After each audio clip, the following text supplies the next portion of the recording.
Topping off. Yeah, I'm not. I think the MP7 has power, HQ online. but it's not as good as the. To me, the MSMC doesn't have that much recoil, so foregrip isn't needed. But I think the MP7 definitely has much more power than it. Contact. It's. I think I don't know, but I feel let's say light on my feet when I use the MP7, because I don't know, there's a feel with it that it is literally selling me headshots. Like right now, the only reason I'm using the MP7 in this video is because I'm looking for gold camo, and the start of getting gold camo obviously is headshots. And with this what do you call it, with this weapon, you get headshots incredibly easy, because it literally, as soon as you shoot, because of its recoil, and I wouldn't say its recoil is bad, its recoil is literally just giving you points, because as soon as you shoot, it goes up, and it doesn't go up in a repeated fashion. It goes up a couple of times and it stops. It's a bit should I say jagged. So when you're shooting, it's basically, to me, it's helping you. I know I've said this before, but it's a very nice way, and I don't know if they did this on purpose. Maybe they did, but if they did, thank you, Tryout, because that was a really good idea. You've made the MP7 a good gun. I've heard that I didn't get Modern Warfare 3, although I played it. I heard that the MP7 in Modern Warfare 3 was much easier to control. It barely had any recoil at all, and this one is a huge difference. So I think that maybe when I get the chance to play Modern Warfare 3 again, maybe I'll see, because I still think that this one is better because of how I can get headshots easier and how much points you'll eventually be getting. But my perks, as you just saw, I have Blind Eye, Scavenger, I think Toughness, extreme conditioning. Now, usually all my perks would be Hardline, Scavenger, and Engineer, because as you can see, I've got my Black Cat, and I really don't like seeing. I really like seeing when there's stuff like C4, stuff like that. It's, to me, it's kind of uncomfortable. Not uncomfortable. It feels a bit weird. But I don't know where well, what should I say, the lethal grenade, because they're not. You can't have them as what they were before in Black Ops. But I prefer to know where they're coming from. It's like Hacker in Black Ops 1, should I say. But I prefer to know where they're coming from and to know how I can deal with them. With the Black Cat, it's made it so much easier, because now I can just push L2, boom, it's gone. And it is so helpful, especially in maps like small maps like maybe this and standoff. I've never used it for heavy cases in this map, but in maps like Nuke 2025, it is incredibly helpful, because in things like Hardpoint, there is such an unimaginable amount of claymores, bouncing betties, shock charges, and it gets annoying.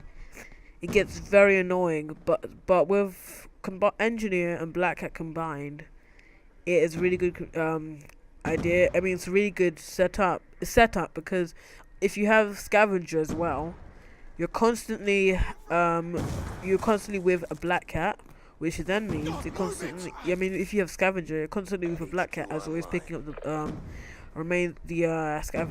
scavenged bags of the bodies that you've been killing. And you're also with Engineer, you're constantly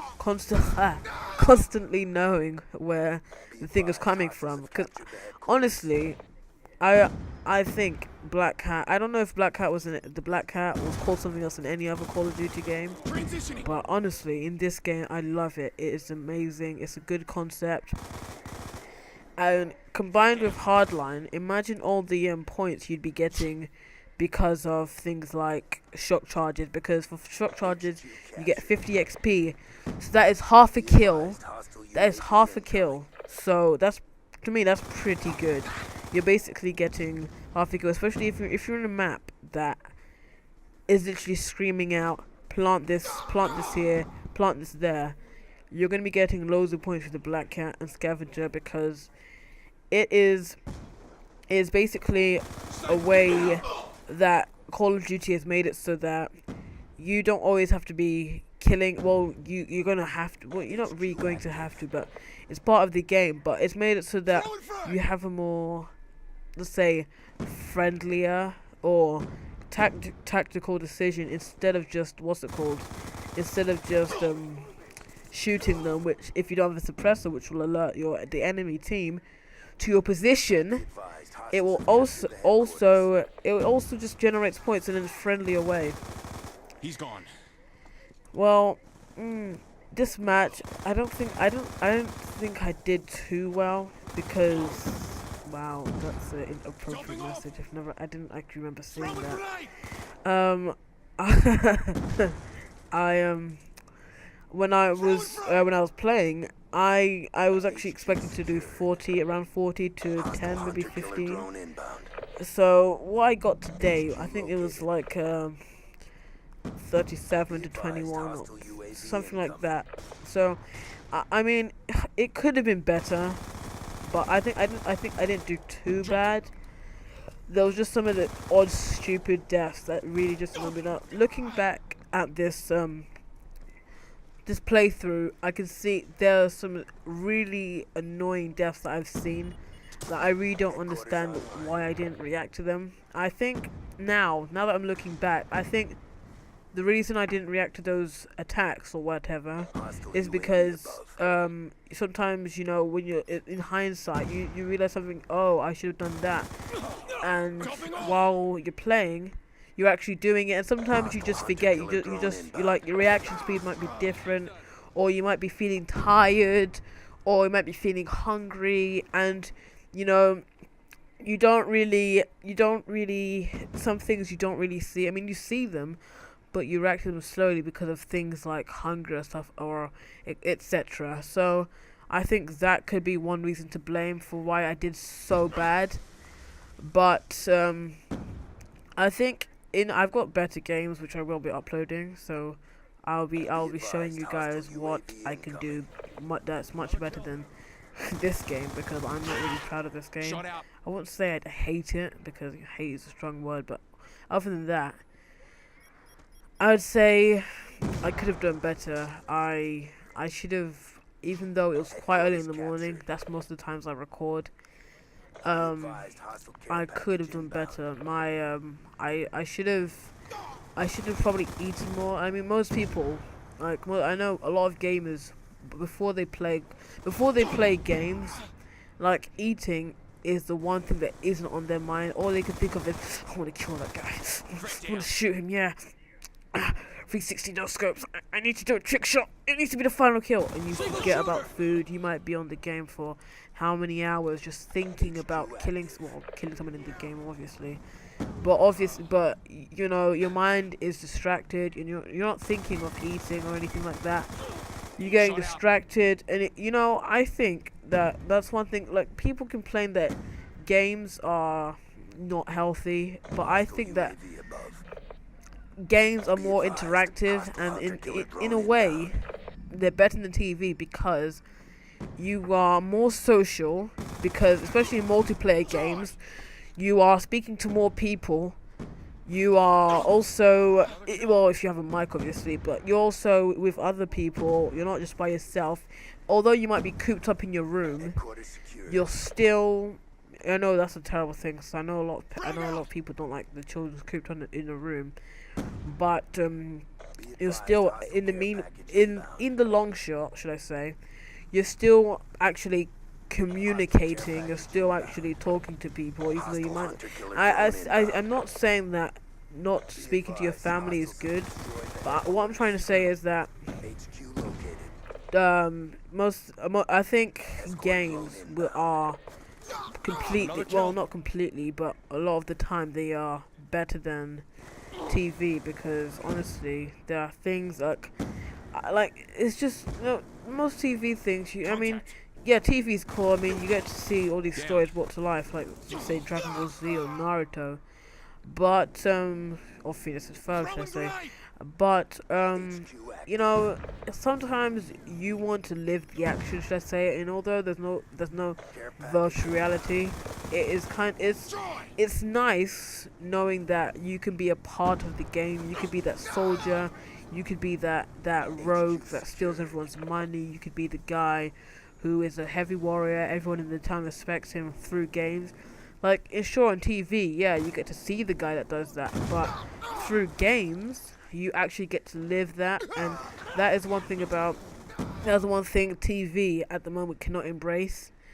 I don't know what happened in the future with TV. Maybe they'll make it so that you'll be able to jump into games or jump into TV. I don't know, but at the moment, I think that TV is good, but I think that sometimes in some ways the PS3 not PS3 sorry games can be better because in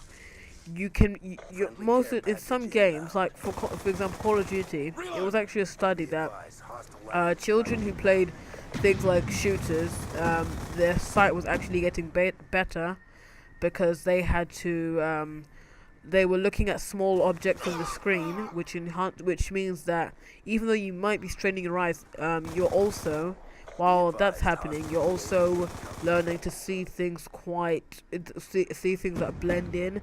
So also, to be honest, that can help a lot in the future. Like, you may not think that will, but honestly, if you're looking for something that you've lost, and for example it's camouflage into something, I'm pretty sure that I'm not saying games are the best, I'm not saying that if you play games that it will enhance all your senses and you'll become the strongest Saiyan in the land. No, I'm saying that if you play some games, like let's say Call of Duty, like what I'm playing right now, in the long shot it will eventually help you because of what it does, how you look at small objects on the screen, because you need to shoot that guy. And although most thoughts might not be on shooting, it's still, I'd say, it's still quite nice. It's not bad. I mean, it's not, you're still enhancing your senses, here, because if you have a headset, for example, let's say, Turtle Beach, okay? If you have that kind of headset, maybe if you're using that will enhance your hearing, because although the headset is doing most of the sound, you're also busy listening to where the directions the sound comes from. So most people think that games are just for entertainment. No, they can also just help you in general. Like, for most people wouldn't be good at things like Call of Duty without their ears because of how much you can do just by listening. So, I think that if you're going to criticize games, you should at least think of the good point. You should at least have a good argument. Think of the good point before you start blurting out all these bad points that you don't really have anything to defend with. But in general, games are good, right? Play them every day of your life, right? Don't play anything else. Don't do anything else. Just play games. Don't eat. Don't feed. Don't feed your children, alright? Don't marry anyone, alright? Just stay in your house and play games for the rest of your life, because that is the only thing that matters in life, alright? Alright? Alright? Because nothing else matters, right? Just games. Alright? Call of Duty, right? Just Call of Duty. Don't play anything else, That's all you need to do. That's all you need to do. Alright, because once you play games, you unleash the hidden power. So that was my second commentary, because I can't really pass that World War One as a commentary. But thank you for watching. This video's come to an end, and I hope you like this video. Thank you. Bye.